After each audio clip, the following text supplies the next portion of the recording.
नमस्कार मेरे डीटीए के सदस्यों। आज हम रीट के लिए बहुत ही महत्वपूर्ण सीडीपी की मैराथन क्लास करने वाले हैं। इस क्लास में हम न्यू सिलेबस पर आधारित प्रश्नों की प्रैक्टिस करने वाले हैं। अगर आपको अच्छी प्रैक्टिस करनी है बिना टाइम वेस्ट किए तो आप हमारी वीडियो को लाइक और हमारे चैनल को सब्सक्राइब ज़रूर कर लेना। शायद आप मेरा नाम नहीं जानते होंगे, मेरा नाम विवेक है।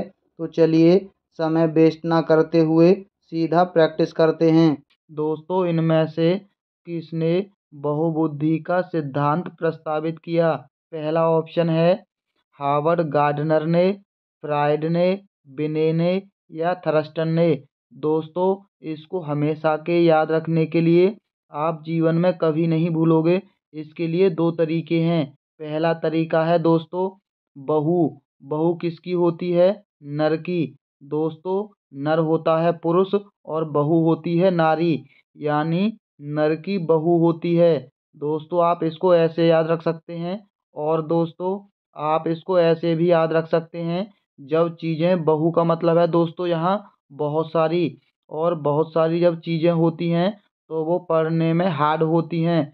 दोस्तों, आप इसको दोनों तरीके से याद रख सकते हैं, आपको जो भी तरीका सरल लगे।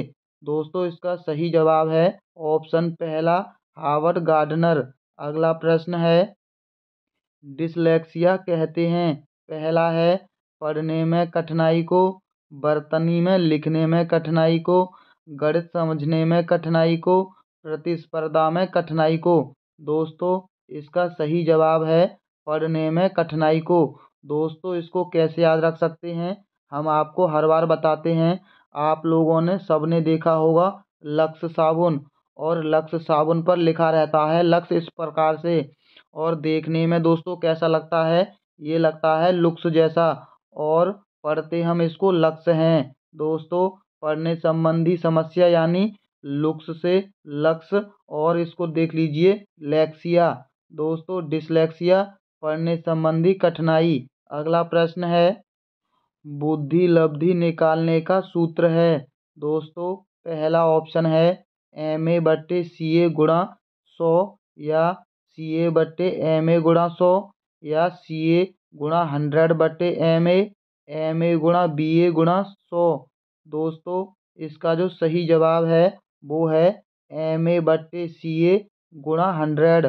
दोस्तों, इसको हमेशा के लिए कैसे याद रख सकते हैं? आप कंफ्यूज होते हैं, ऊपर मानसिक आयु आनी है या वास्तविक आयु। दोस्तों, आप इसको ऐसे याद रख सकते हैं, ऊपर आती है मानसिक आयु यानी MA, और इसके नीचे आती है CA गुणा 100। अब आप इसको कैसे याद रख सकते हैं? दोस्तों, मानसिक आयु ऊपर आती है और वास्तविक आयु आती है नीचे। अब इसको कैसे याद रखना है?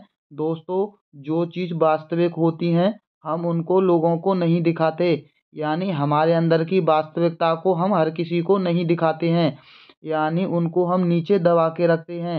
ऊपर दोस्तों मानसिक चीज़ें रखते हैं, नीचे वास्तविक। अब आप इसको ऐसे याद रख सकते हैं, मानसिक आयु बट्टे वास्तविक आयु गुणा 100।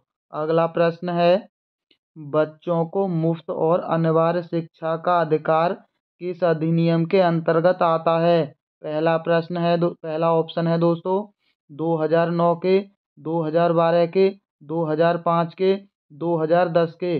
दोस्तों, ये RTE के बारे में बात कर रहा है, और RTE आया था 2009 में। दोस्तों, अगला प्रश्न है, RTE अधिनियम 2009 के अनुसार प्रारंभिक शिक्षा का अर्थ है। पहला है दोस्तों पहली कक्षा से 8वीं तक की शिक्षा, प्रथम श्रेणी से पहले की शिक्षा, 8वीं से 12वीं तक की शिक्षा, माध्यमिक शिक्षा। दोस्तों, आप ये बात अच्छे से जानते हैं कि ये 6 से 14 वर्ष के बच्चों के लिए है। दोस्तों, अब आप इसको कैसे याद रख सकते हैं? पहली कक्षा में दोस्तों 6 वर्ष के बच्चे का एडमिशन होता है, और 8वीं तक पहुँचते पहुँचते दोस्तों बच्चा हो जाता है 14 वर्ष का। इसीलिए आप इसे याद रख सकते हैं, पहली कक्षा से 8वीं कक्षा तक। अगला प्रश्न है, RTE अधिनियम 2009 शिक्षकों के लिए प्रति सप्ताह कितने घंटे काम करने का निर्देश देता है? दोस्तों 40 घंटे, 45 घंटे, 42 घंटे, 48 घंटे। दोस्तों ये देता है 45 घंटे, यानी 7 दिन के अंदर आपको 45 घंटे कार्य करना है। अगला प्रश्न है, जीवन अस्तित्व के संघर्ष और उत्तरजीविता की एक सतत श्रृंखला प्रस्तुत करता है। ये किसके द्वारा कहा गया है? पहला ऑप्शन है दोस्तों डार्विन के द्वारा, दूसरा है जरसैंड के द्वारा, तीसरा है शेफर के द्वारा, चौथा है स्पेंसर के द्वारा। दोस्तों डार्विन का सिद्धांत तो सबने देखा होगा, जहाँ बंदरों का क्रम दे रखा होता है, यानी बंदर कैसे मनुष्य बने, यानी हमारे अस्तित्व के बारे में बताते हैं डार्विन। आप इसको जोड़कर देख सकते हैं। अगला प्रश्न है, निम्नलिखित में से किसने निम्नलिखित में से सीखने की प्रक्रिया में शामिल है? पहला है शारीरिक, मनोवैज्ञानिक, पर्यावरणीय, उपरोक्त सभी। दोस्तों सभी शामिल हैं, शारीरिक, मनोवैज्ञानिक और पर्यावरणीय। अगला प्रश्न है, दोस्तों इनमें से कौन सी वो निकटतम वातावरण है जिसमें व्यक्ति रहता है? पहला है सूक्ष्म प्रणाली, मेसोसिस्टम, एक्सोसिस्टम, कालक्रम। दोस्तों ये है सूक्ष्म प्रणाली। अगला प्रश्न है, दोस्तों आरटी अधिनियम 2009 के अनुसार निम्नलिखित में से किस प्रमाण पत्र के बिना कोई विद्यालय स्थापित नहीं किया जाएगा? पहला प्रश्न है, पहला ऑप्शन है प्रशंसा, मान्यता, नियम एवं शर्त, प्राधिकार। दोस्तों मान्यता आपने देखा होगा कि इस विद्यालय के पास मान्यता नहीं है, यानी अगर उसके पास मान्यता नहीं होगी तो विद्यालय स्थापित नहीं होगा। अगला प्रश्न है, अनुभव द्वारा उत्पन्न व्यवहार एवं व्यवहार क्षमता में किसी भी अपेक्षाकृत स्थायी परिवर्तन को क्या कहा जाता है? दोस्तों अधिगम कहा जाता है, विचारण कहा जाता है, अनुभूति कहा जाता है या प्रेरणा। दोस्तों अनुभव के आधार पर जो परिवर्तन होता है उसे अधिगम कहते हैं। अगला प्रश्न है, आनुवांशिकता तंत्र के अध्ययन के क्षेत्र में नवीन शोध किस दिशा की ओर अग्रसर है? पहला प्रश्न है कोशिका विज्ञान की ओर, जीवमिति की ओर, जानवरों का प्रायोगिक प्रजनन की ओर या उपरोक्त सभी की ओर। दोस्तों ये है इसका सही जवाब ऑप्शन सी, जानवरों का प्रायोगिक प्रजनन की ओर। अगला प्रश्न है दोस्तों, निम्नलिखित में से कौन व्यक्तित्व का जैविक निर्धारक नहीं है? पहला है तंत्रिका तंत्र, वाहिनी, ग्रंथियां, दैहिक संरचना या स्थितिजन्य संरचना। दोस्तों इसका सही जवाब है ऑप्शन डी, स्थितिजन्य संरचना। अगला प्रश्न है, निम्नलिखित में से कौन आनुवांशिकता का सामान्य नियम नहीं है? दोस्तों प्रगति, रूपांतरण, प्रतिगमन जैसे पैदा होता है।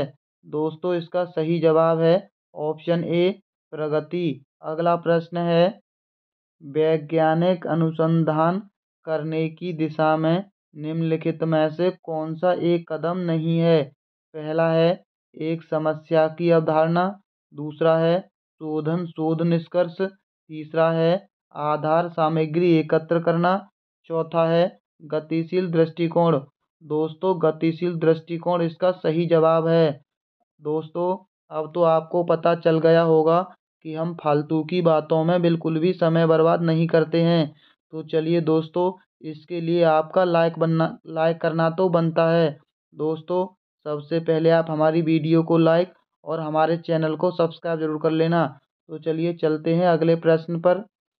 परीक्षण की का संदर्भ दो भिन्न अवसरों पर एक ही परीक्षण पर किसी व्यक्ति द्वारा प्राप्त लब्धांकों की संगति से है। पहला है विश्वसनीयता, वैधता, वस्तुनिष्ठता, इनमें से कोई नहीं।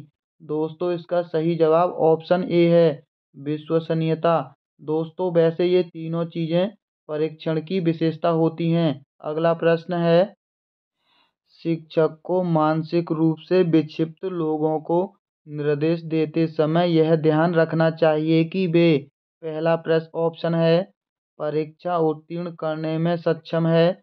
दूसरा, अधिगम व्यवसायिक कौशल सीखे। तीसरा, सामान्य बच्चों के साथ प्रतिस्पर्धा करने के लिए कड़ा परिश्रम करे। चौथा है, लगातार प्रतिस्पर्धी खेलों में समय बिताए। दोस्तों, इसका सही जवाब ऑप्शन डी है, लगातार प्रतिस्पर्धी खेलों में समय बिताए। अगला प्रश्न है, पारितोषिक तथा दंड के माध्यम से सीखना है। पहला है, प्रशिक्षणात्मक अधिगम, सामाजिक अधिगम, क्रिया प्रसूत अनुबंधन, शास्त्रीय अनुबंधन। दोस्तों, इसका सही जवाब है ऑप्शन सी, क्रिया प्रसूत अनुबंधन। दोस्तों, इसे पुनर्वलन का सिद्धांत भी कहते हैं। दोस्तों, इसे कैसे याद रखा जा सकता है, हम आपको बता देते हैं। दोस्तों, क्रिया प्रसूत अनुबंधन दिया था B.F. स्किनर ने, यानी B.F. स्किनर ने। आप इसको दो तरीके से याद रख सकते हैं। पहला तरीका है दोस्तों, B.F. हमेशा अपनी गर्लफ्रेंड के लिए पुनर्वलन देगा कि वो आगे बढ़े, यानी पुनर्वलन का सिद्धांत। अब दूसरा तरीका है दोस्तों इसको याद रखने का, B.F. और गर्लफ्रेंड जब भी मिलते हैं कोई न कोई क्रिया जरूर होती है। दोस्तों, आप इसको ऐसे भी याद रख सकते हैं। अगला प्रश्न है, फ्राइड के अनुसार व्यक्तित्व के प्राथमिक संरचनात्मक तत्व हैं। पहला प्रश्न है, चेतन, अवचेतन, अचेतन। दूसरा है, इदम, अहम, पराअहम। तीसरा है, आनंद के सिद्धांत। चौथा है, रक्षात्मक। दोस्तों, इसका सही जवाब ऑप्शन बी है, इदम, अहम और पराअहम। ये व्यक्तित्व के प्राथमिक संरचना फ्राइड के अनुसार दी गई थी। अगला प्रश्न है दोस्तों, फ्राइड के अनुसार व्यक्तित्व के प्राथमिक संरचनात्मक तत्व हैं। पहला है, चेतन, अवचेतन, अचेतन। दूसरा है, इदम, अहम, परम अहम। तीसरा है, आनंद के सिद्धांत। चौथा है, रक्षात्मक प्रतिक्रिया। दोस्तों, इसका सही जवाब है ऑप्शन बी, इदम, अहम और पराअहम। दोस्तों, इसको कैसे याद रख सकते हैं, दोस्तों, जो भी चीज़ें व्यक्ति के अंदर अहम पैदा करती हैं वो सभी फ्रॉड होती हैं। आप इसको ऐसे याद रख सकते हैं, व्यक्ति के अंदर अहम पैदा करने वाली चीज़ें फ्रॉड चीज़ें होती हैं। अगला प्रश्न है, स्थिर अवस्था बनाए रखने के लिए शरीर की प्रवृत्ति को कहा जाता है। समस्थिति, संतुलन, बढ़ावा देना, प्रेरणा। दोस्तों, इसे कहा जाता है समस्थिति। अगला प्रश्न है, सीता एक डे केयर सेंटर में काम करती है। वेतन कम है और काम के घंटे लंबे हैं, लेकिन वह बच्चों के आसपास रहना पसंद करती है और उच्च वेतन वाली नौकरी की तलाश करने की कोई इच्छा नहीं रखती। सीता की प्रेरणा किस प्रकार की लगती है। दोस्तों, एक चीज़ समझ लीजिए, आप जीवन में कभी नहीं भूलोगे। दोस्तों, जो चीज़ें व्यक्ति अपनी खुशी के लिए करेगा वो हमेशा आंतरिक अभिप्रेरणा होगी, और कोई कार्य वो किसी और के लिए या बाहर की चीज़ को देखकर करेगा वो हमेशा बाह्य अभिप्रेरणा होगी। दोस्तों, सीता अपनी खुशी के लिए ये कार्य करती है, यानी ये कार्य होगा आंतरिक अभिप्रेरणा। और दोस्तों, अगर वहीं ये कार्य वेतन या समय बचाने के लिए करती या किसी को दिखाने के लिए करती तो ये बाह्य अभिप्रेरणा होता। इसका जो सही जवाब है दोस्तों वो है ऑप्शन पहला, आंतरिक अभिप्रेरणा। अगला प्रश्न है, प्रतिभाशाली की पहचान में हमें प्राथमिकता देनी चाहिए। दोस्तों, पहला प्रश्न है, माता पिता की राय। दूसरा है, वस्तुनिष्ठ परीक्षा का परिणाम। तीसरा है, शिक्षकों की राय। चौथा है, सामुदायिक दृष्टिकोण। दोस्तों, वस्तुनिष्ठ परीक्षा का परिणाम प्रतिभाशाली बालकों की पहचान करता है। अगला प्रश्न है, निम्नलिखित में से कौन सा संज्ञानात्मक कार्य पद्धति के स्वस्थ स्तर को बनाए रखने में मदद करने के लिए उपयुक्त नहीं है। पहला है दोस्तों, क्रीड़ा में भाग लेना। दूसरा है क्रॉसवर्ड पहेली पर काम करना। तीसरा है आसीन जीवन जीना। चौथा है पठन करना। दोस्तों, आसीन का मतलब होता है आलसी जीवन या आराम से जीवन जीना।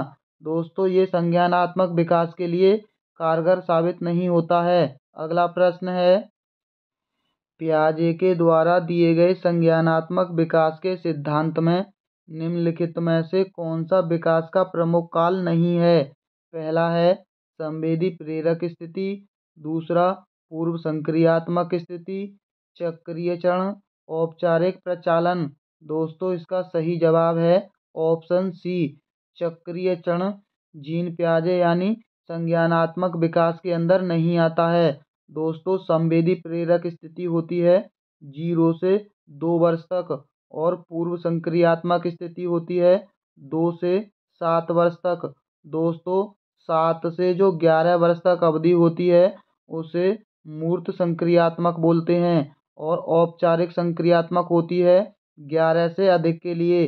दोस्तों, इसे अमूर्त संक्रियात्मक अवस्था बोलते हैं। अगला प्रश्न है, दोस्तों, जब कोई व्यक्ति सूचनाओं को संसाधित कर रहा होता है तो मस्तिष्क में चलने वाली मानसिक गतिविधि कहलाती है। अधिगम कहलाती है, मानसिक कल्पना कहलाती है, विचारण कहलाती है, या संकल्पना कहलाती है। दोस्तों, दिमाग के अंदर विचार चलता है और ये विचारण कहलाती है। अगला प्रश्न है, आत्मसातकरण है। पहला ऑप्शन है वर्तमान स्कीमा का प्रयोग बाह्य जगत के विश्लेषण के लिए करना। बेहतर में बदलने की प्रक्रिया। आंतरिक दुनिया के अनुकूलन होना। इनमें से कोई नहीं। दोस्तों, इसका सही जवाब ऑप्शन ए है, वर्तमान स्कीमा का प्रयोग बाह्य जगत के विश्लेषण के लिए करना। अगला प्रश्न है, शिक्षा के 3 प्रमुख आधार हैं। दोस्तों, शिक्षक, छात्र और पाठ्यक्रम। दूसरा है सिद्धांत शिक्षक और क्षेत्र उद्देश्य। शिक्षा, क्रियाविधि शिक्षक, महत्व शिक्षक और वस्तुनिष्ठता। दोस्तों, इसके 3 चीजें हैं, शिक्षक, पाठ्यक्रम और छात्र। अगला प्रश्न है, यानी इसका सही जवाब दोस्तों पहला ऑप्शन है। अगला प्रश्न है, व्यक्ति को चिन्हों की एक श्रृंखला दिखाई जाती है और उसे एक कहानी बनाने के लिए कहा जाता है। यह प्रक्षेपी तकनीक में प्रयुक्त किया जा सकता है। पहला है दोस्तों कथानक संप्रत्य परीक्षण के द्वारा, भूमिका निर्वाह के द्वारा, रोकी के द्वारा, या नाटकीय प्रस्तुति के द्वारा। दोस्तों, इसे प्रस्तुत किया जा सकता है कथानक संप्रत्य परीक्षण के द्वारा। अगला प्रश्न है, निम्नलिखित में से कौन सी व्यक्तित्व का आकलन करने के लिए एक व्यक्तिगत विधि नहीं है। पहला है व्यक्तिगत इतिहास। दूसरा साक्षात्कार तकनीक। तीसरा वस्तु सूची तकनीक। चौथा निर्धारण मापनी। दोस्तों, साक्षात्कार का मतलब होता है इंटरव्यू। इसका सही जवाब है ऑप्शन डी, निर्धारक मापनी इसकी विधि नहीं है। अगला प्रश्न है, निम्नलिखित में से कौन सा मानसिक मंदता के वर्गीकरण के अंतर्गत नहीं आता है। दोस्तों, मानसिक मंदता को आप कह सकते हैं विकलांगता। पहला है हल्की मंदता, मध्य मंदता, गंभीर मंदता, तीव्र मंदता। दोस्तों, मानसिक मंदता के अंतर्गत तीव्र मंदता नहीं आता है। शक्ति मनोविज्ञान का प्रतिपादन किसने किया। पहला ऑप्शन है बाल्फ ने, टायडमैन ने, बुंट ने, या टिचनर ने। दोस्तों, आप इस प्रश्न का सही जवाब ऑप्शन ए लगाइए, क्योंकि ये किया था बाल्फ ने। अब इसको कैसे याद रख सकते हैं। दोस्तों, आप लोगों ने बल्ब तो देखा ही होगा, बल्ब के अंदर शक्ति होती है, यानी करंट को हम शक्ति बोलते हैं, और बल्ब से बाल्ब याद रख लीजिए। दोस्तों, इसको आप ऐसे लंबे समय तक याद रख सकते हैं, यानी इस प्रश्न का सही जवाब ऑप्शन ए लगाना, बाल्फ। अगला प्रश्न नंबर 3 है, निम्नलिखित में से किसने सबसे पहले प्रश्नावली का निर्माण किया। पहला ऑप्शन है प्लेटो ने, लॉविट ने, वुडवर्थ ने, ब्रूनर ने। दोस्तों, इस प्रश्न का सही जवाब है ऑप्शन सी, वुडवर्थ ने प्रश्नावली का सबसे पहले निर्माण किया था। अगला प्रश्न नंबर 4 है, क्रो एंड क्रो ने किस विधि के संदर्भ में कहा है? मनोविज्ञान प्रयोगों का उद्देश्य किसी निश्चित परिस्थिति या दशाओं में मानव व्यवहार से संबंधित किसी विश्वास या विचार का परीक्षण करना है। पहला है अंतर्दर्शन में, बहिर्दर्शन में, प्रयोगात्मक में या जीवन इतिहास में। इस प्रश्न का सही जवाब ऑप्शन ए है, ये है अंतर्दर्शन में। अगला प्रश्न नंबर 5 है, प्याजे की औपचारिक संक्रियात्मक अवस्था किस आयु अवधि तक मानी जाती है? पहला है 0 से 2 वर्ष, 2 से 7 वर्ष, 7 से 11 वर्ष या 11 से 15 वर्ष। दोस्तों, औपचारिक अवस्था मानी जाती है, इस प्रश्न का सही जवाब ऑप्शन डी है, 11 से 15 वर्ष।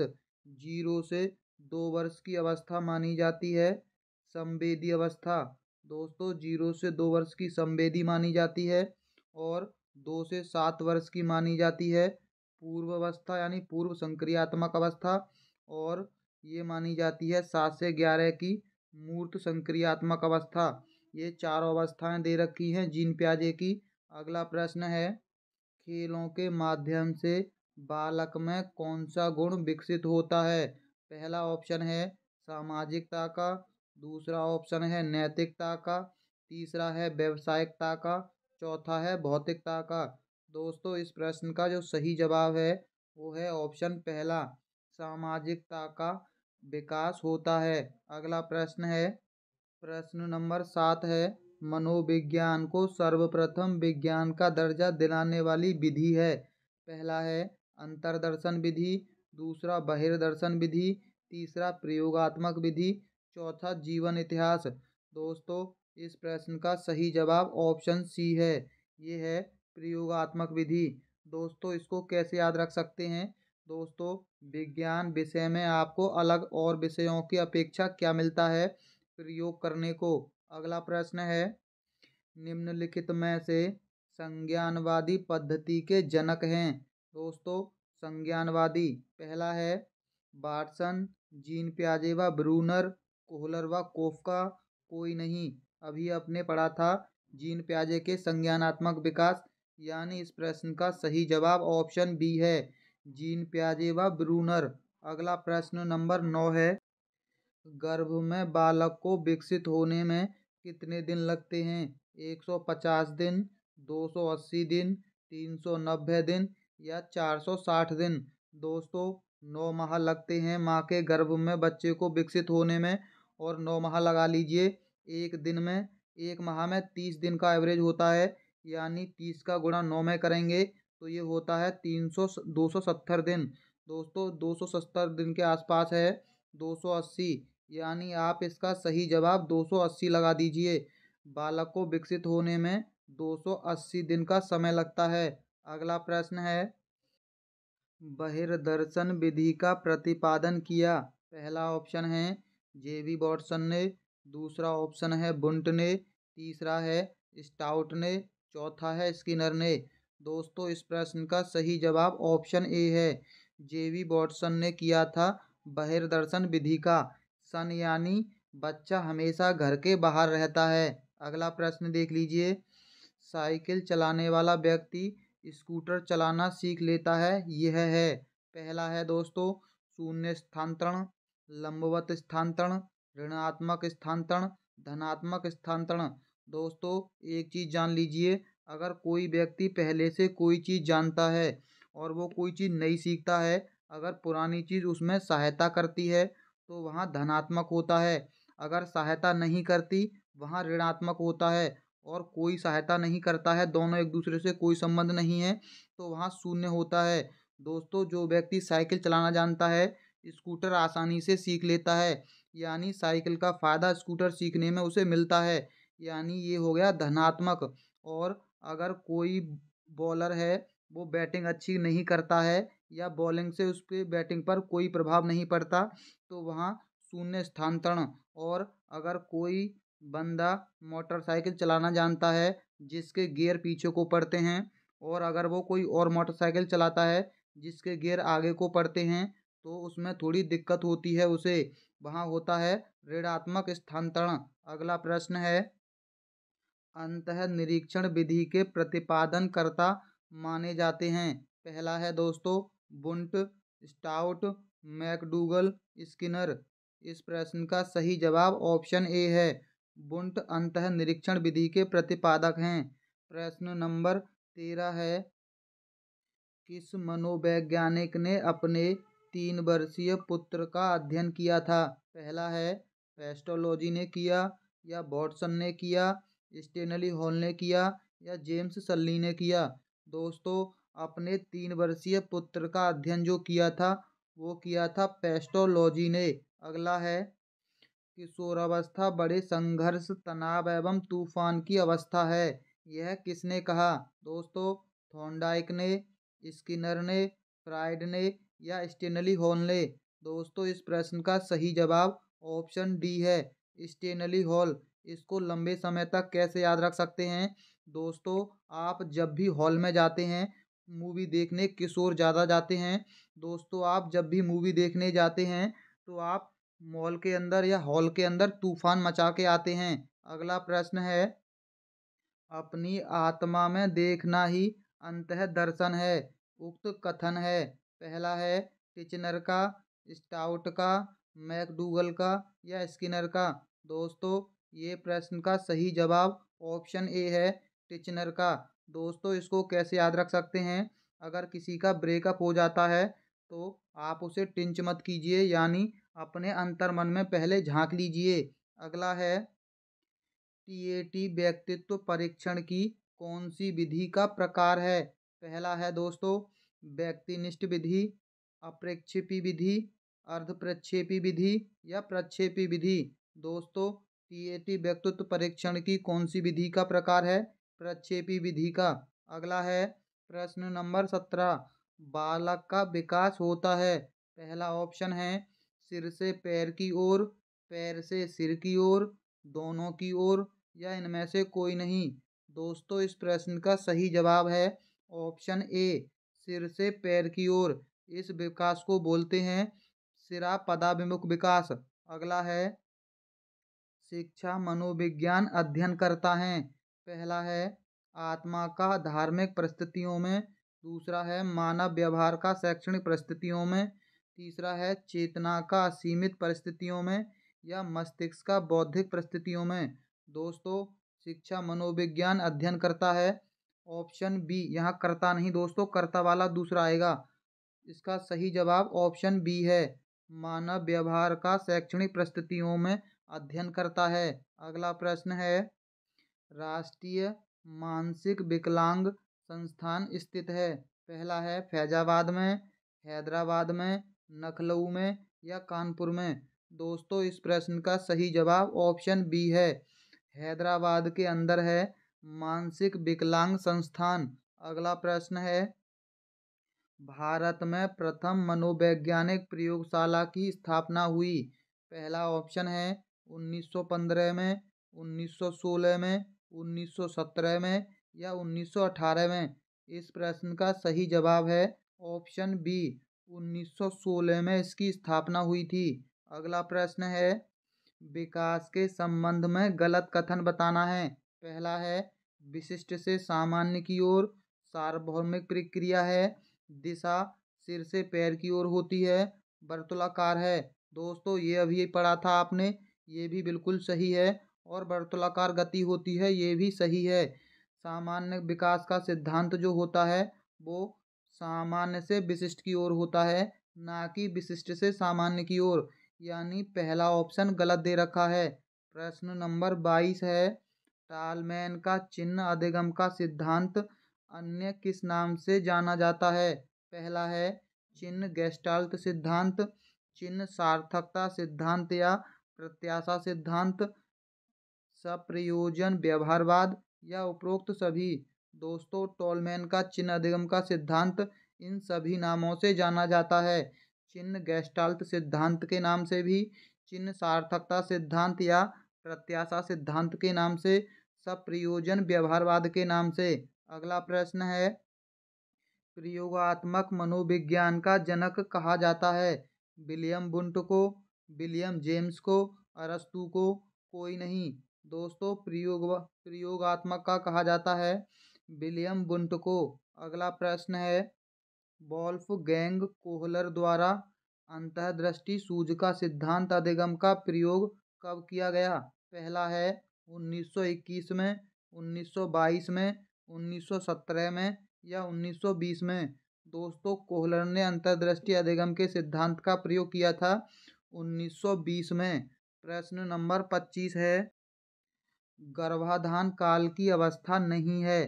पहला है शैशवावस्था, डिम्बावस्था, बीजाकरण या भ्रूणावस्था। दोस्तों शैशवावस्था बच्चे के जन्म की बाद की अवस्था होती है। अगला प्रश्न है, अमेरिकी मनोविज्ञान का जनक कहा जाता है? पहला है विलियम वुंट को, विलियम जेम्स को, अरस्तू को या कोई नहीं। दोस्तों अमेरिकी मनोविज्ञान का जनक कहा जाता है विलियम जेम्स को। प्रश्न नंबर 27 है, अंतर्दृष्टि अधिगम में समस्या की किस स्थिति पर ध्यान दिया जाता है? पहला ऑप्शन है संपूर्ण स्थिति पर, प्रारंभिक स्थिति पर, विशेषण स्थिति पर या लुप्त स्थिति पर। दोस्तों अंतर्दृष्टि यानी संपूर्ण स्थिति पर ध्यान दिया जाता है। प्रश्न नंबर 28 है, जिस समूह में स्वतंत्र चर उपस्थित रहता है उसे कहते हैं वांछित समूह, नियंत्रित समूह, प्रयोगात्मक समूह या तुल्य समूह। दोस्तों इस प्रश्न का सही जवाब ऑप्शन सी होगा, प्रयोगात्मक समूह कहते हैं। प्रश्न नंबर 29 है, मानव जीवन की मनोभौतिक एकता कहलाती है? पहला ऑप्शन है मन तथा शरीर का विकास, दूसरा है शरीर तथा हड्डियों का विकास, तीसरा है शरीर तथा हृदय का विकास, चौथा है आत्मा तथा मांसपेशियों का विकास। दोस्तों मनोभौतिक में मनो है मन का विकास और भौतिक शरीर होता है, यानी इस प्रश्न का सही जवाब ऑप्शन ए होगा, मन तथा शरीर का विकास। प्रश्न नंबर 30 है, बालक अपनी माँ को पहचानना प्रारंभ कर देता है? दोस्तों 6 माह में, 8 माह में, 9 माह में या 3 माह में। दोस्तों बच्चे अपनी माँ को पहचानने लगते हैं 3 माह में, और हिंदी के अक्षरों यानी वर्णमाला को भी 3 माह में बच्चे पहचानने लगते हैं। एक बच्चे की मानसिक आयु 12 वर्ष है तथा वास्तविक आयु 10 वर्ष है, तो उसकी बुद्धि लब्धि क्या होगी? पहला ऑप्शन है 110 होगी, 100 होगी, 120 होगी या 83 होगी। दोस्तों इस प्रश्न का सही जवाब है ऑप्शन सी 120 होगी। लेकिन अब इसको कैसे याद रखना है और कैसे निकालना है दोस्तों हम आपको बता देते हैं। दोस्तों सूत्र सबको याद होता है, लेकिन कन्फ्यूजन होता है कि मानसिक आयु को नीचे रखें या वास्तविक आयु को। तो दोस्तों आज के बाद आपको कभी भी कन्फ्यूजन नहीं होगा। दोस्तों आप अपनी वास्तविक चीज़ें लोगों से छुपा कर रखते हैं, यानी छुपी हुई चीज़ें नीचे आएंगी, वास्तविक चीज़ें अंदर की चीज़ें, और जो चीज़ आप दिखाना चाहते हैं वो आप अपने दिमाग से लोगों को दिखाना चाहते हैं। यानी इसको ऐसे याद रख सकते हैं, जो हमारे अंदर की वास्तविक चीज़ें हैं उसे अंदर रखना है और जो बाहर की चीज़ें हैं उन्हें बाहर रखना है। यानी मानसिक आयु को ऊपर रखना है और वास्तविक आयु को नीचे। गुणा में 100 होता ही है, आपको पता है। यानी इस प्रश्न का सही जवाब आपको ऑप्शन सी 120 मिल गया। अगला प्रश्न है, निम्नलिखित में से मनोविज्ञान को मन का विज्ञान किसने कहा था? पहला है जॉन डीवी ने कहा था, डगलस ने कहा था, पेस्टोलॉजी ने कहा था या स्किनर ने कहा था। दोस्तों इस प्रश्न का सही जवाब है ऑप्शन सी पेस्टोलॉजी ने कहा था। दोस्तों इसको कैसे याद रख सकते हैं? दोस्तों आपके मन के हिसाब से अगर किसी चीज़ में लॉजिक नहीं है तो वो चीज़ विज्ञान नहीं हो सकती। यानी मन के हिसाब से अगर किसी चीज़ में लॉजिक नहीं है तो विज्ञान नहीं हो सकती। मनोविज्ञान को मन का विज्ञान पेस्टोलॉजी ने लॉजिक से लॉजी और मन से मन, विज्ञान से विज्ञान। अगला प्रश्न देख लीजिए, प्लेवे पुस्तक के रचयिता हैं? पहला है फ्रायड, दूसरा वाटसन, तीसरा मन, चौथा हेनरी। दोस्तों आप इस प्रश्न का सही जवाब देख लीजिए। इसका सही जवाब है ऑप्शन सी, मन। अब इसको कैसे याद रख सकते हैं दोस्तों? अगर आपका मन नहीं है तो आप कोई खेल नहीं खेलोगे। पहले होता है खेलना। दोस्तों, खेलने के लिए आपको अपने मन की आवश्यकता होती है। अगला है प्रश्न नंबर 4, देख लीजिए दोस्तों। निम्नलिखित में से शिक्षा का केंद्र बिंदु है? शिक्षक, विद्यालय, बालक या उपरोक्त सभी? ये तो बच्चों वाला प्रश्न है। आगे से एग्जामिनर से बोल देना कि ऐसे प्रश्न ना दें। प्रश्न नंबर 5 है, थॉर्नडाइक के गौण नियमों में कौन सा सम्मिलित नहीं है? पहला ऑप्शन है बहुअनुक्रिया, आंशिक क्रिया, प्रभाव का नियम या मनोवृत्ति का नियम। दोस्तों, जो चीज़ में गुण नहीं होता उसका कोई प्रभाव नहीं होता। यानी इस प्रश्न का सही जवाब है ऑप्शन सी, प्रभाव का नियम। दोस्तों, इसको कैसे याद रख सकते हैं? जिन चीज़ों के अंदर दोस्तों कोई गुण नहीं होता वो किसी पर प्रभाव नहीं डालती हैं। प्रश्न नंबर 6 है, वुडवर्थ के अनुसार अंतःदृष्टि किस प्रकार की दृष्टि होती है? पहला है पाश्चात्य दृष्टि, पूर्व दृष्टि, पूर्व दृष्टि एवं पश्चात दृष्टि, कोई नहीं। दोस्तों, इस प्रश्न का सही जवाब है पूर्व दृष्टि। दोस्तों, अगर आपके अंदर की दृष्टि सही है तो पीछे आपके साथ किसी ने बुरा किया होगा तो आप उसे याद रखेंगे। अगला है, अध्ययन का उच्चतम स्तर कौन सा है? पहला ऑप्शन है दोस्तों उद्दीपक अनुक्रिया, अनुकूलित अनुक्रिया, समस्या समाधान, श्रृंखलाधिगम। दोस्तों, इस प्रश्न का सही जवाब ऑप्शन सी है, समस्या समाधान सबसे बेहतर होता है।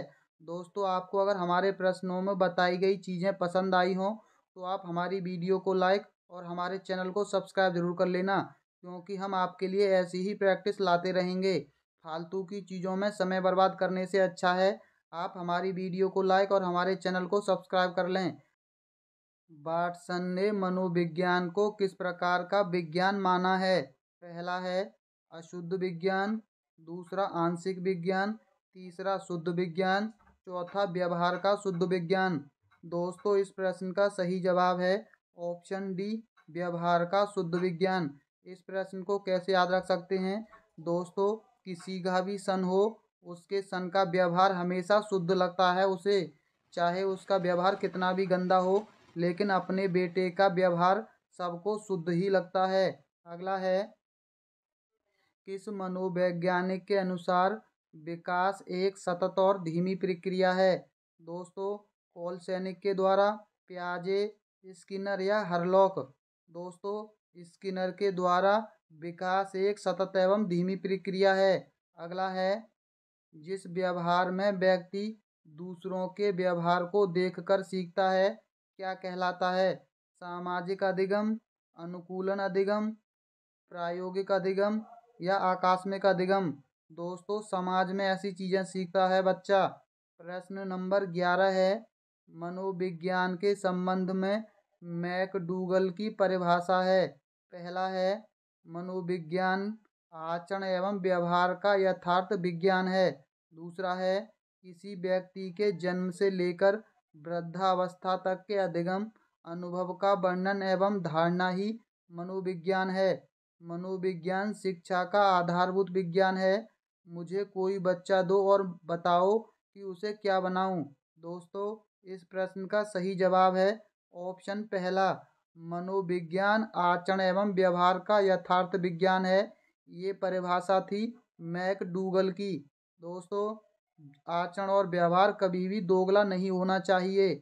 अगला प्रश्न है, संबंधवाद के सिद्धांत में कौन सा संघ सम्मिलित है? पहला है स्थितियां व प्रत्युत्तर, उद्दीपन व प्रत्युत्तर, प्रत्युत्तर व प्रतिक्रिया, उद्दीपन व प्रतिक्रिया। दोस्तों, संबंधवाद में जो सिद्धांत है उसके अंदर सम्मिलित होती हैं उद्दीपन और प्रतिक्रिया। अगला प्रश्न नंबर 13 है, व्यक्तित्व विकास की अवस्था है? अधिगम एवं वृद्धि, व्यक्तिवृत्त अध्ययन, उपचारात्मक अध्ययन या इनमें से कोई नहीं? दोस्तों, व्यक्तित्व विकास की अवस्था को कहते हैं अधिगम और वृद्धि। उपचारात्मक अधिगम जब होता है जब बच्चे को कोई चीज़ सीखने में कठिनाई हो तब उन कठिनाई को दूर करने में जो कार्य किया जाता है उसे उपचारात्मक अध्ययन कहते हैं। अगला प्रश्न देख लीजिए। क्रियात्मक अनुसंधान के महत्व के बारे में निम्न में से कौन सा कथन सही नहीं है। दोस्तों, क्रियात्मक अनुसंधान बहुत ही इम्पोर्टेंट टॉपिक है। वेरी वेरी इम्पोर्टेंट टॉपिक लगा लीजिए दोस्तों। इससे आपको 2 से 3 प्रश्न 100% देखने को मिलेंगे क्रियात्मक अनुसंधान से, ये हमारी गारंटी है। पहला प्रश्न देख लीजिए। उपभोक्ता ही अनुसंधान करता है। दूसरा है समस्याओं का हल शीघ्रता से प्राप्त हो जाता है। तीसरा है समस्याओं का हल शीघ्रता में से किया जाता है और उसका मूल्यांकन नहीं किया जाता। उपयुक्त में से कोई नहीं। दोस्तों, इस प्रश्न का सही जवाब ऑप्शन सी है, क्योंकि सी कथन गलत है। समस्याओं का हल शीघ्रता से तो किया जाता है, ये सही है, और उसका मूल्यांकन नहीं किया जाता, ये यहाँ कथन गलत है।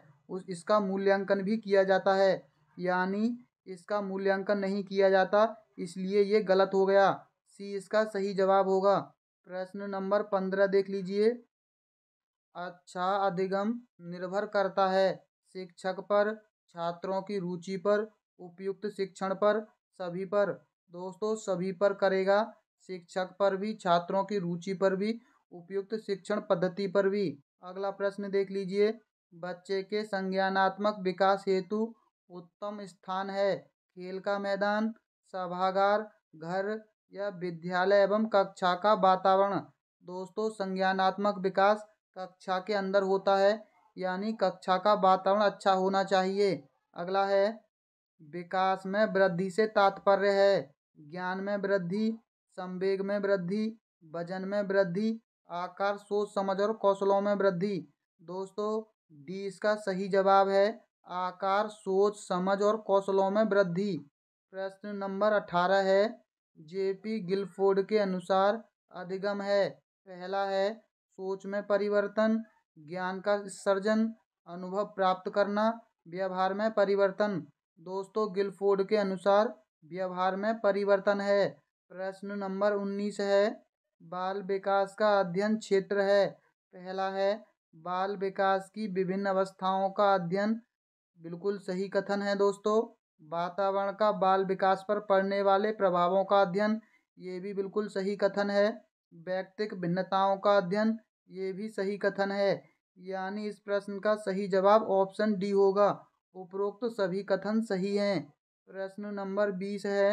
निम्न में से कौन सा कारक थॉर्नडाइक के अधिगम से सुमेलित नहीं है। पहला है दोस्तों तत्परता, अभ्यास, गुणवत्ता, प्रभाव। दोस्तों, गुणवत्ता थॉर्नडाइक से बिल्कुल भी संबंधित नहीं है। अगला प्रश्न नंबर 21 है। परिपक्वता का संबंध है विकास से, बुद्धि से, रचनात्मकता से या रुचि से। दोस्तों, परिपक्वता का संबंध होता है व्यक्ति के विकास से। प्रश्न नंबर 22 है।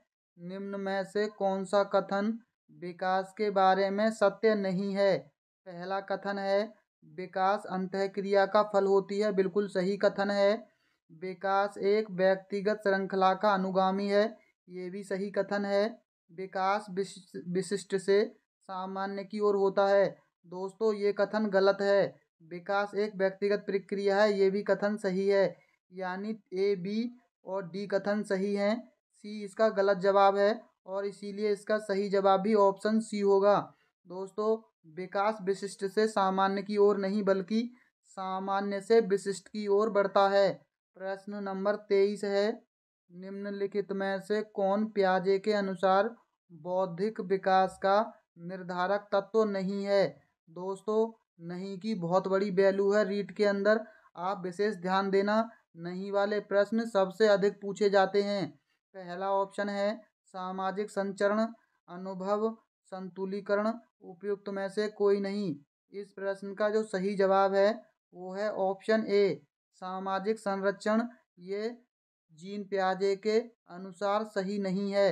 दोस्तों, सामाजिक चरण है कोल वर्ग के अंतर्गत। कोल वर्ग सामाजिक चीज को मानते हैं। अगला प्रश्न देख लीजिए। प्रश्न नंबर 24 है। मनोविज्ञान शिक्षा का आधारभूत विज्ञान है। यह किसने कहा? दोस्तों, बी.एन. झा ने, स्किनर ने, डेविस ने, वुडवर्थ ने। दोस्तों, ये कहा था स्किनर ने। स्किनर के अनुसार भूत आता है। अगला प्रश्न है, किस विधि में प्रयोग के दौरान व्यक्ति का मस्तिष्क दो भागों में विभाजित हो जाता है, जिसमें एक भाग निरीक्षण करता है तथा दूसरे का निरीक्षण किया जाता है? पहला है अंतःदर्शन में, जीव इतिहास में, प्रयोगात्मक में, चरित्र लेखन में। दोस्तों, ये किया जाता है अंतःदर्शन के अंतर्गत। प्रश्न नंबर 26 है, स्किनर किस देश के वैज्ञानिक थे?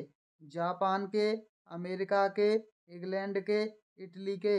दोस्तों, स्किन सबसे सुंदर अमेरिका में पाई जाती है। आप इसको ऐसे याद रख लीजिए, स्किन साफ चाहिए हम लोगों को, यानी सुंदर स्किन अमेरिका में। अगला प्रश्न नंबर 27 है, व्यवहार के निरीक्षण द्वारा किसी के मानसिक दशा का पता लगाना किस विधि की विशेषता है? पहला है प्रयोगात्मक विधि की, निरीक्षण विधि की, गाथा वर्णन की या चरित्र लेखन की? दोस्तों, ये विशेषता है निरीक्षण विधि की। प्रश्न नंबर 28 है, हिंदी अक्षरों को बालक किस आयु में पहचानने लगते हैं? 3 वर्ष की आयु में, 4 वर्ष की आयु में, 5 वर्ष की आयु में या 6 वर्ष की आयु में? दोस्तों, इस प्रश्न का सही जवाब है ऑप्शन पहला। 3 वर्ष की आयु में बच्चा हिंदी अक्षरों को पहचानने लगता है। प्रश्न नंबर 29 है, मनोविज्ञान के संबंध में क्रो एंड क्रो की परिभाषा है। पहला ऑप्शन है, मुझे बच्चा दो और बताओ कि उसे क्या बनाऊं, इंजीनियर, डॉक्टर या अन्य। दूसरा है, किसी व्यक्ति के जन्म से लेकर वृद्धावस्था तक के अधिगम अनुभव को वर्णन एवं धारणा ही मनोविज्ञान है। तीसरा है, मनोविज्ञान आचरण एवं व्यवहार का यथार्थ विज्ञान है। दोस्तों, मनोविज्ञान शिक्षा का आधारभूत विज्ञान है। दोस्तों, इस प्रश्न का सही जवाब ऑप्शन बी है। अब आपको बताना है कि मनोविज्ञान शिक्षा का आधारभूत विज्ञान है। ये हमने आपको भूत के नाम से बताया था। भूत किस में आता है? स्किन में, यानी डी होगा। ये स्किनर की परिभाषा है। और सी वाली परिभाषा भी हमने पढ़ी है, आचरण एवं व्यवहार दोगला होता है दोस्तों, यानी किसी का आचरण और व्यवहार कैसा होना चाहिए?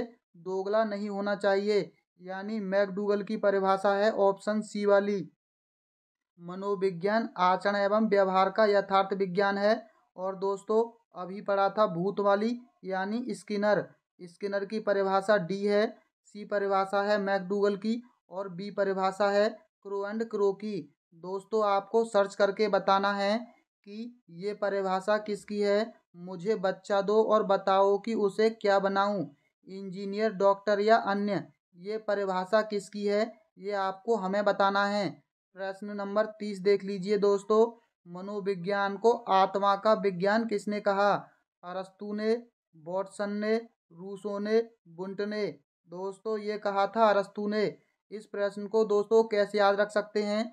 जब भी आपको किसी के अंदर आत्मा आए तो कह देना, चल तू, हम विज्ञानवादी लोग हैं। दोस्तों, आत्मा होती नहीं है, क्योंकि हम विज्ञानवादी लोग हैं।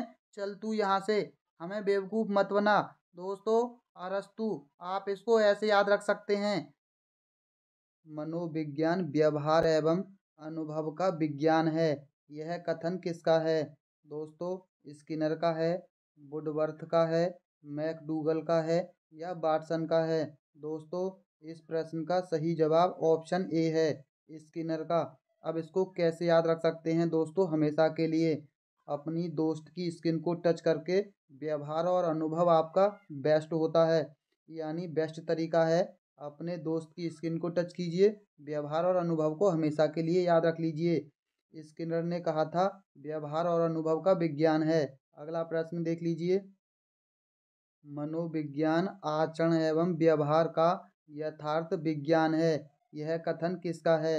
स्किनर का, वुडवर्थ का, मैकडूगल का या वाटसन का? दोस्तों, इसका जो सही जवाब है वो है ऑप्शन सी, ये कथन है मैकडूगल का। अब इसको कैसे याद रख सकते हैं दोस्तों? जो भी आपका दोस्त दुगला होता है, यानी दोगला, वो उसका ना तो आचरण अच्छा होता है, ना ही व्यवहार अच्छा होता है। दोस्तों, दोगले दोस्त का आचरण और व्यवहार बिल्कुल भी अच्छा नहीं होता। आप इसको इस तरह से याद रख लीजिए। अगला देख लीजिए। किस मनोवैज्ञानिक ने कहा है कि चेतन मन के साथ अचेतन मन भी पर भी ध्यान देना चाहिए? दोस्तों, जेवी वॉटसन ने कहा है, वुडवर्थ ने कहा है, टाइडमैन ने कहा है, या फ्राइड ने कहा है? दोस्तों, जो महिलाएं या जो लड़कियां किचन में काम करती हैं, अगर वो अपने अचेतन मन में घूम ज़्यादा ध्यान नहीं देती, यानी सबकॉन्शियस माइंड में काम करती हैं, तो वो फ्राई हो जाती हैं। आप इसको ऐसे याद रख लीजिए कि किचन में वो जब भी वो कुछ फ्राई कर रही होती हैं, अगर उन्होंने खुद पर ध्यान नहीं दिया तो वो भी फ्राई हो जाएंगी। अगला देख लेते हैं। सुपर ईगो का विकास किस मनोलैंगिक अवस्था में सबसे अधिक होता है? पहला है गुदावस्था, अव्यक्त अवस्था, गनेन्द्रिय अवस्था, या यौन प्रधान अवस्था? दोस्तों, इसका सही जवाब है ऑप्शन बी, अव्यक्त अवस्था। दोस्तों, आप सुपर ईगो यानी उस बच्चे के अंदर ईगो है या नहीं, या किस अवस्था में होगा, आप व्यक्त कर सकते हैं, कोई भी व्यक्त नहीं कर सकता, यानी अव्यक्त अवस्था में होता है। अगला है। दोस्तों, अब तो आपने टेलर देख लिया होगा। अगर आपको हमारी वीडियो पसंद आई हो तो हमारी वीडियो को लाइक और चैनल को सब्सक्राइब जरूर कर लेना। दोस्तों, एक बात और जान लीजिए, हम फालतू की बातों में आपका कभी भी टाइम वेस्ट नहीं करते हैं। 30-30 प्रश्न लाकर 1-1 घंटे की क्लास चलाते हैं यूट्यूब पर, और प्रैक्टिस के नाम पर आपका 1 घंटा बर्बाद करते हैं। हम आपका कभी भी 30 प्रश्नों के लिए 1 घंटा बर्बाद नहीं करेंगे। दोस्तों, अगला प्रश्न देख लीजिए। एक बालक जिसकी बुद्धि लब्धि 105 है, उसे स्वीकृत वर्गीकृत किया जाएगा? श्रेष्ठ बुद्धि में, सामान्य से अधिक बुद्धि में, सामान्य बुद्धि में, या मंद बुद्धि में? दोस्तों, 90 से लेकर के 110 तक की बुद्धि श्रेष्ठ नहीं बल्कि सामान्य बुद्धि होती है, और इससे ऊपर की बुद्धि को हम श्रेष्ठ बुद्धि कहते हैं। इसके नीचे की को मंद। आप 3 कैटेगरी में डिवाइड कर लीजिए। और दोस्तों, सबसे अधिक बुद्धि में आएगी यानी सबसे श्रेष्ठ बुद्धि, तो जो भी ऑप्शन में सबसे अधिक बुद्धि दे रखी होगी वो सबसे श्रेष्ठ बुद्धि होती है। अगला है। सामाजिक आर्थिक मुद्दों से जूझ रहे उन बच्चों को जिनकी प्रतिभा प्रभावित हो सकती है को सहायता करता है? दोस्तों, स्व मॉडल, विभेदित निर्देशन, पाठ्यचर्या का विस्तार, संज्ञानात्मक वर्गीकरण? दोस्तों, आप जान लीजिए, आप अगर किसी चीज़ से परेशान हैं तो आपकी सहायता कोई नहीं करेगा, आपको खुद ही अपनी सहायता करनी होगी। आज के समय में दोस्तों, आपको अपनी खुद की सहायता करनी है, यानी स्व अधिगम मॉडल सहायता करता है। अगला है। पियाजे के अनुसार बच्चा अमूर्त स्तर पर चिंतन, बौद्धिक क्रियाएं और समस्या समाधान किस अवस्था में करने लगता है? पूर्व संक्रियात्मक अवस्था में, मूर्त संक्रियात्मक अवस्था में, औपचारिक संक्रियात्मक अवस्था में, या संवेदी पेशी अवस्था में? दोस्तों, इसमें बच्चा करता है औपचारिक संक्रियात्मक अवस्था में। इसको कैसे याद रख सकते हैं दोस्तों? अगर आ दे रखा है तो औपचारिक होगा, और अगर आ नहीं दे रखा, खाली मूर्त होगा तो मूर्त होगा। अगला है। एक 13 वर्षीय बालक बात बात में अपने बड़ों से झगड़ा करने लगता है और हमेशा स्वयं को ही सही साबित करने की कोशिश करता है। यह किस विकास की किस अवस्था में है? पहला है प्रारंभिक बाल्यावस्था में, किशोरावस्था में, युवावस्था में, बाल्यावस्था में? दोस्तों, ये होता है युवा अवस्था में। और किशोर अवस्था में भी अगर दोनों में से ऑप्शन किशोर अवस्था दे रखा है तो किशोर अवस्था भी सही होता है, लेकिन किशोर अवस्था प्रारंभ होती है 14 वर्ष से ऊपर। अगला है। दबाव को कम करने एवं परीक्षाओं में सफलता के लिए आवश्यक है? कम अवधि की परीक्षाओं में अंतरण। दूसरा है विद्यालय शिक्षा की विभिन्न चरणों में परीक्षा का आयोजन, वार्षिक एवं अर्धवार्षिक परीक्षाएं, विभिन्न प्रवेश परीक्षाओं के लिए विभिन्न एजेंसियों की स्थापना। दोस्तों, दबाव कम करने के लिए ही सेमेस्टर चलाए गए हैं, दोस्तों सेमेस्टर होते हैं कम अवधि की परीक्षाओं में अंतरण। आप इसको ऐसे जोड़कर याद रख सकते हैं। अगला है विवेचनात्मक शिक्षा शास्त्र का यह दृढ़ विश्वास है कि पहला है एक शिक्षक को हमेशा कक्षा कक्ष के अनुदेशन का नेतृत्व करना चाहिए। दूसरा है विद्यार्थियों को स्वतंत्र रूप से तर्क नहीं करनी चाहिए। बच्चे स्कूल के बाहर क्या सीखते हैं यह अप्रासंगिक है। शिक्षार्थियों के अनुभव और प्रत्यार्पण महत्वपूर्ण होते हैं। दोस्तों जब भी विकास की बात आएगी वहाँ हमेशा अनुभव सबसे पहले होगा, यानी डी इसका सही जवाब है। अगला है एक शिक्षक को साधन संपन्न होना चाहिए। इसका अर्थ है पहला है उसके पास पर्याप्त धन संपदा होनी चाहिए। दोस्तों नकारात्मक चीज है इसका अधिकारियों के उच्च स्तर में संपर्क होना चाहिए। दोस्तों ये भी नकारात्मक है।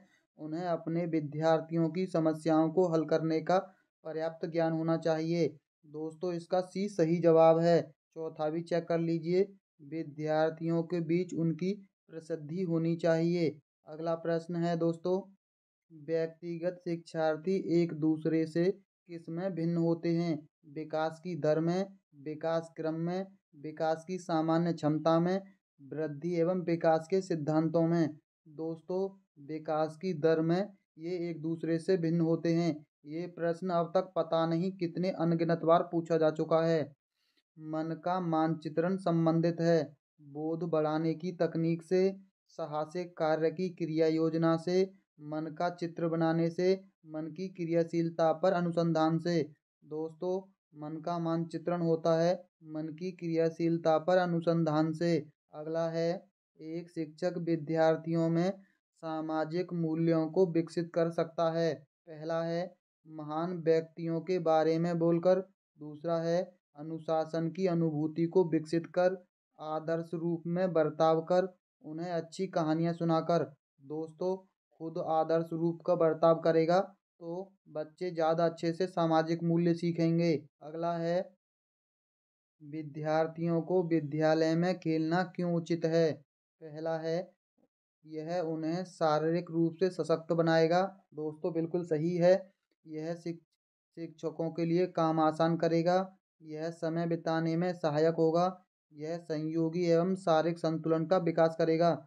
दोस्तों ये बिल्कुल सही है। यह संयोग और शारीरिक संतुलन का विकास करता है। अगला है निचली कक्षाओं में शिक्षण की खेल पद्धति मूल रूप से आधारित है शारीरिक शिक्षा कार्यक्रम के सिद्धांतों पर, शिक्षण पद्धतियों के सिद्धांतों पर, विकास एवं वृद्धि के मनोवैज्ञानिक सिद्धांतों पर, शिक्षण के समाजशास्त्रीय सिद्धांतों पर। दोस्तों विकास एवं वृद्धि के मनोवैज्ञानिक सिद्धांतों पर।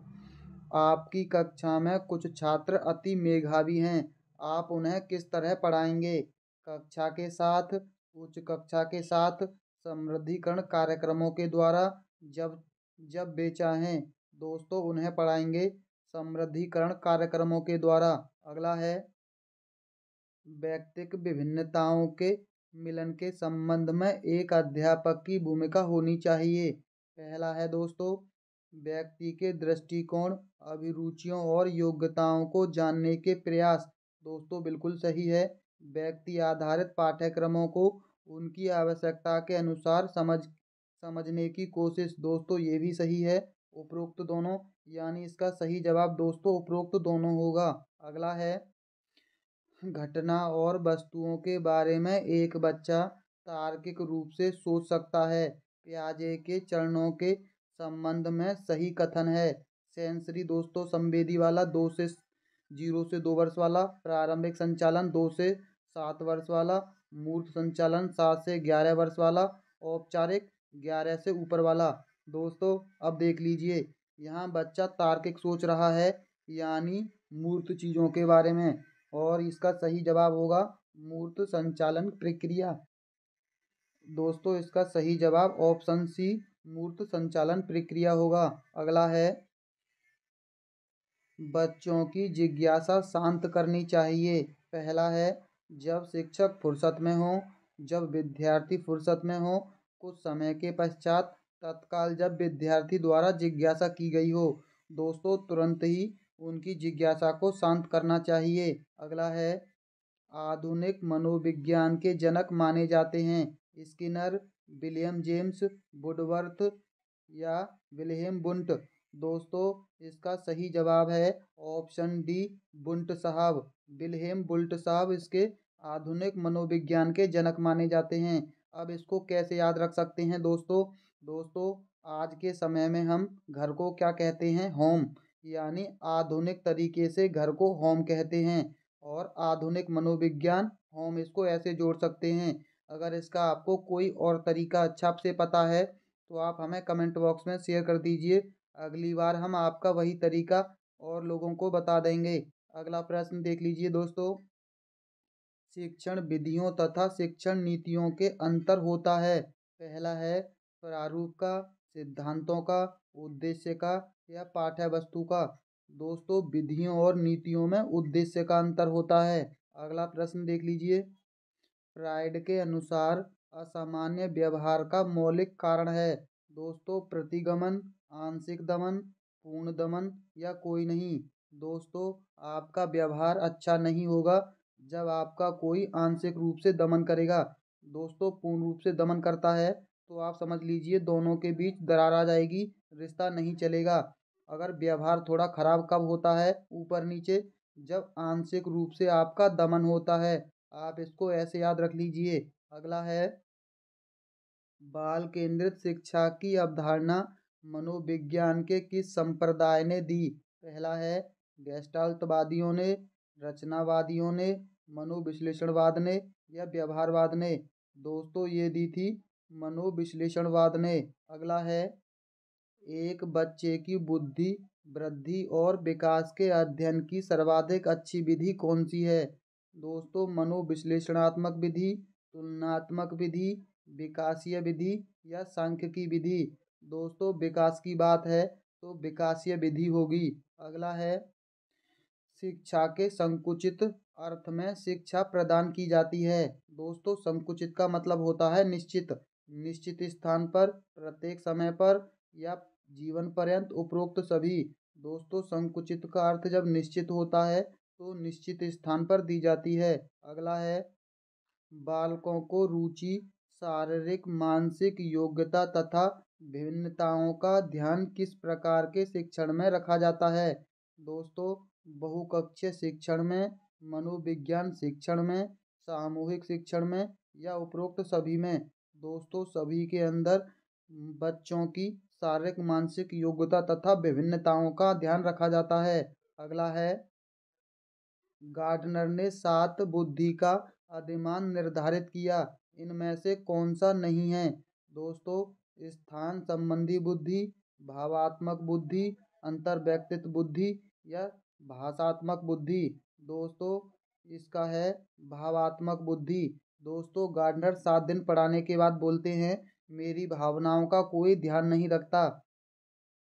विकास के नियम के रूप में कौन सा कथन सत्य नहीं है?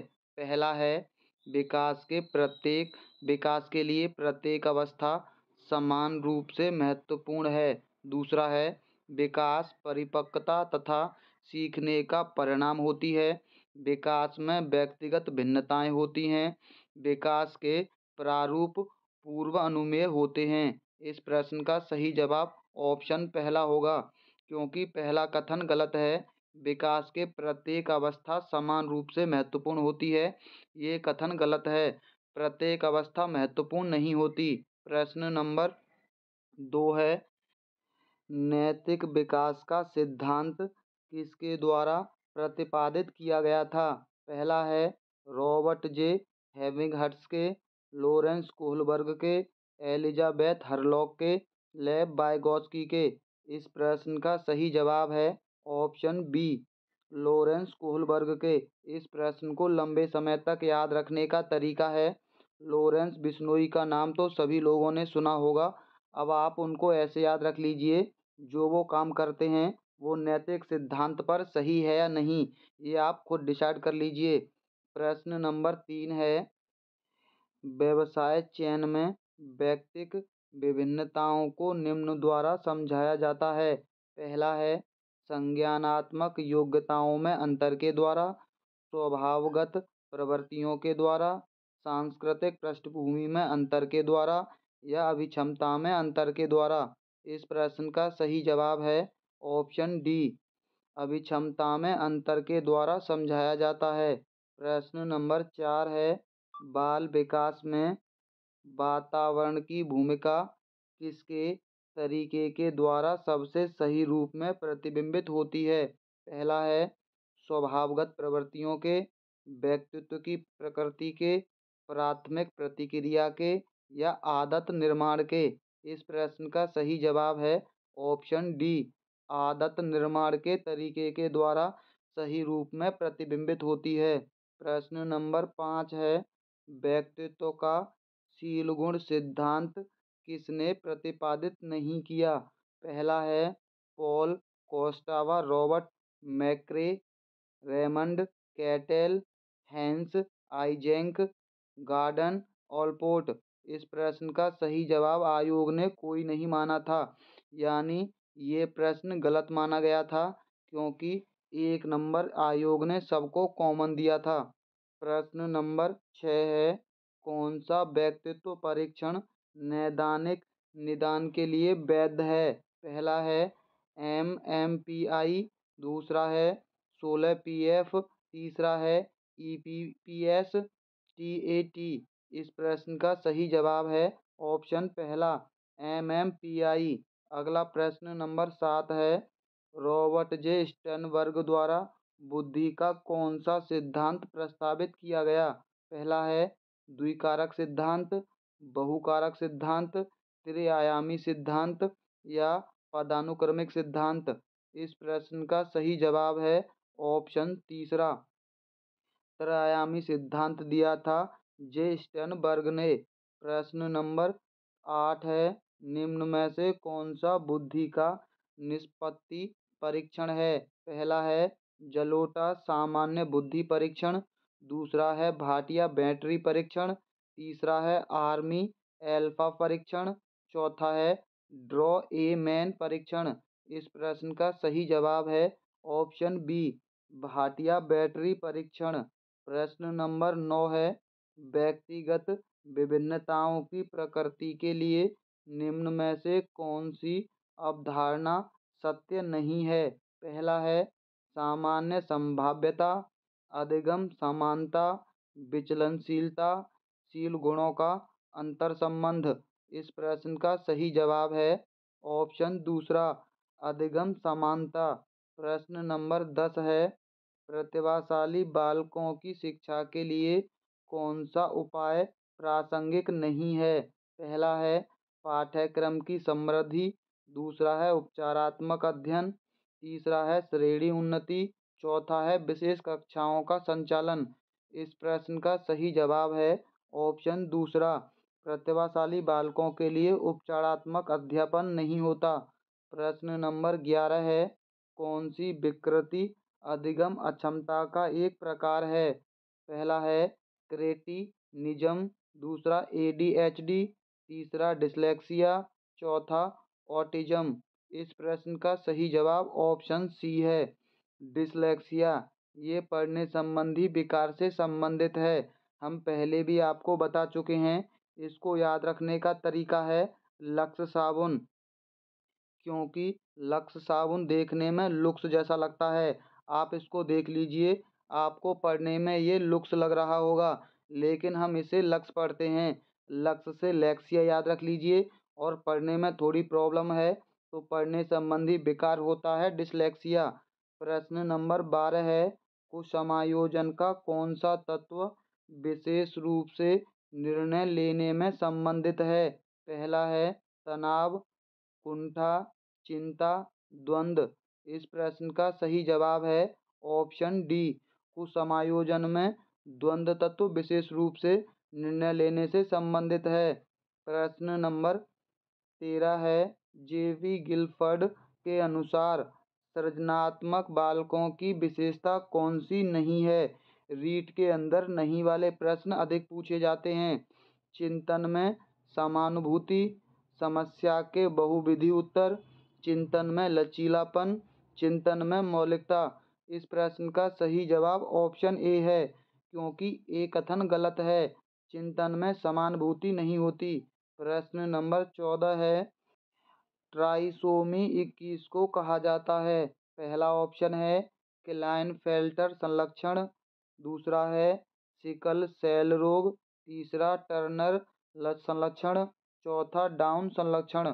इस प्रश्न का सही जवाब है ऑप्शन डी, डाउन संलक्षण। प्रश्न नंबर 15 है, निम्न में से कौन सा थॉर्नडाइक के सीखने के नियमों का हिस्सा नहीं है? पहला है तत्परता का नियम, सहचर्य का नियम, अभ्यास का नियम या प्रभाव का नियम। इस प्रश्न का सही जवाब है ऑप्शन बी, सहचर्य का नियम थॉर्नडाइक के सीखने के नियमों में शामिल नहीं है। प्रश्न नंबर 16 है, निम्न में से कौन सा कक्षा में सीखने को प्रभावित करने वाला मनोवैज्ञानिक कारक है? पहला है स्वास्थ्य, उम्र एवं जेंडर, दूसरा है परिपक्वता का स्तर, तीसरा है अभिप्रेरणात्मक एवं संवेगात्मक अवस्था, चौथा है विषय वस्तु की अर्थपूर्णता।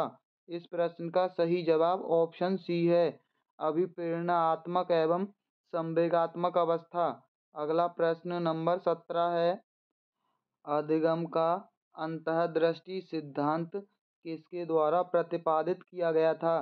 पहला है कोहलर के द्वारा, दूसरा ब्रूनर के द्वारा, तीसरा सेलिगमैन के द्वारा, चौथा एरिक्सन के द्वारा। इस प्रश्न का सही जवाब है ऑप्शन पहला, वोल्फगैंग कोहलर के द्वारा। इसको कैसे याद रख सकते हैं?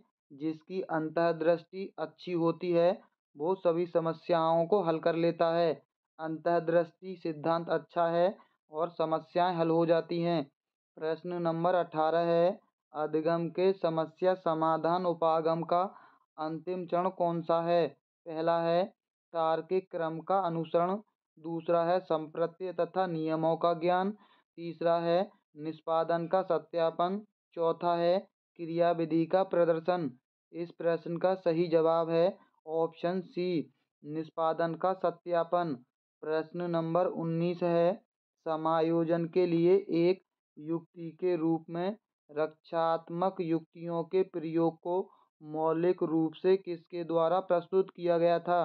पहला है इब्राहिम मैस्लो के द्वारा, सिगमंड फ्रायड के द्वारा, कॉल्स रॉजर्स के द्वारा या जीन पियाजे के द्वारा। इस प्रश्न का सही जवाब है ऑप्शन बी, सिगमंड फ्रायड के द्वारा। प्रश्न नंबर 20 है, निम्न में से कौन सा बाह्य अभिप्रेरणा का उदाहरण है? ऑप्शन है उपलब्धि की आवश्यकता, दूसरा है चिंता, तीसरा है आकांक्षा स्तर, चौथा पुरस्कार। इस प्रश्न का सही जवाब ऑप्शन डी है, पुरस्कार। बाह्य अभिप्रेरणा वो अभिप्रेरणा होती है जो बाहर की चीज़ों को देखकर आती है।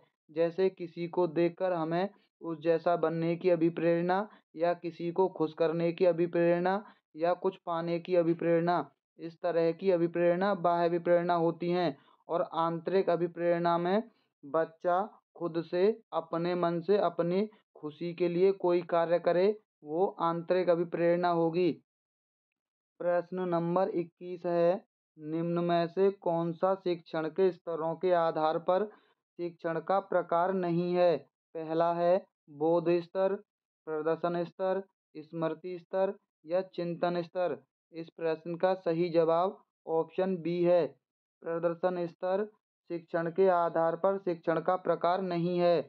प्रश्न नंबर 22 है, डवाइट डब्ल्यू एलन के द्वारा कौन सी शिक्षण अधिगम विधि प्रस्तुत की गई? पहला है सूक्ष्म शिक्षण विधि, दल शिक्षण विधि, मस्तिष्क विप्लव विधि या अंतःक्रिया शिक्षण विधि।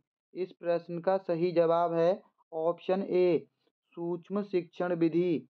प्रश्न नंबर 23 है, अभिप्रेरणात्मक चक्र के 3 महत्वपूर्ण घटक कौन से हैं? पहला है अधिगम, पुरस्कार तथा संतुष्टि है, दूसरा आवश्यकता, अंतर्निहित तथा प्रोत्साहन है, तीसरा अभिप्रेरणा, लक्ष्य तथा प्रतिपुष्टि, उपलब्धि, अनुमोदन तथा संबंधन। इस प्रश्न का सही जवाब है ऑप्शन बी, आवश्यकता, अंतर्नोदय तथा प्रोत्साहन। अगला प्रश्न नंबर 24 है, क्रियात्मक अनुसंधान का प्रमुख उद्देश्य है। पहला है क्रियाविधि, दूसरा नैदानिक, तीसरा विवरणात्मक, चौथा रूपांतरकारी। इस प्रश्न का सही जवाब है ऑप्शन डी, रूपांतरकारी। इस प्रश्न का सही जवाब है क्रियात्मक अनुसंधान का प्रमुख उद्देश्य होता है रूपांतरकारी। प्रश्न नंबर 25 है, उपलब्धि परीक्षण के निर्माण के लिए निम्न में से कौन सा सत्य नहीं है। पहला है विश्वसनीयता, दूसरा मूल्यांकन, तीसरा वैधता, चौथा वस्तुनिष्ठता। इस प्रश्न का सही जवाब है ऑप्शन बी, मूल्यांकन। इसका बिल्कुल भी सत्य नहीं है। प्रश्न नंबर 26 है, राष्ट्रीय पाठ्यचर्या की रूपरेखा को किस वर्ष में प्रस्तावित किया गया। 2001 में, 2005 में, 2004 में या 2008 में। NCF 2005 में। प्रश्न नंबर 27 है, आकलन का कौन सा प्रकार शिक्षण अधिगम प्रक्रिया से संबंधित नहीं है। पहला है उपलब्धि, दूसरा सतत, तीसरा नैदानिक, चौथा उपचारात्मक।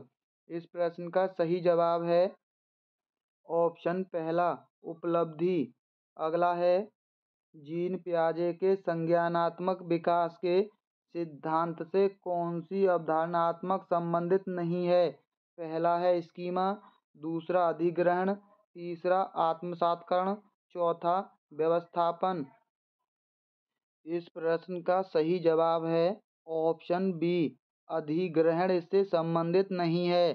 प्रश्न नंबर 29 है, जीन्स का जोड़ा जो विशेष गुणसूत्र पर एक विशिष्ट स्थान अधिग्रहित करता है तथा समान गुण को नियंत्रित करता है, उसे कहा जाता है। पहला है कार्योटाइप, RNA, एलील या ऑटोसोम्स। इस प्रश्न का सही जवाब है ऑप्शन सी, एलील कहा जाता है।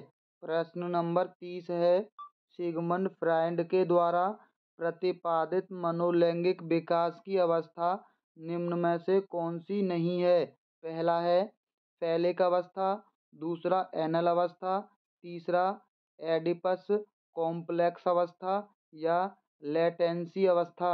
इस प्रश्न का सही जवाब ऑप्शन सी है, एडिपस कॉम्प्लेक्स अवस्था सिगमंड फ्रायड की नहीं है। दृश्य टीचिंग एकेडमी के सदस्यों, अगर आपको ऐसे ही टाइम वेस्ट नहीं करना है तो आप हमारी वीडियो को लाइक और हमारे चैनल को सब्सक्राइब करना मत भूलना, क्योंकि हम एग्जाम तक आपके लिए ऐसे ही अच्छे अच्छे प्रश्नों की प्रैक्टिस लाते रहेंगे। तो चलिए मिलते हैं बहुत जल्द अगली वीडियो में। वीडियो देखने के लिए बहुत बहुत धन्यवाद।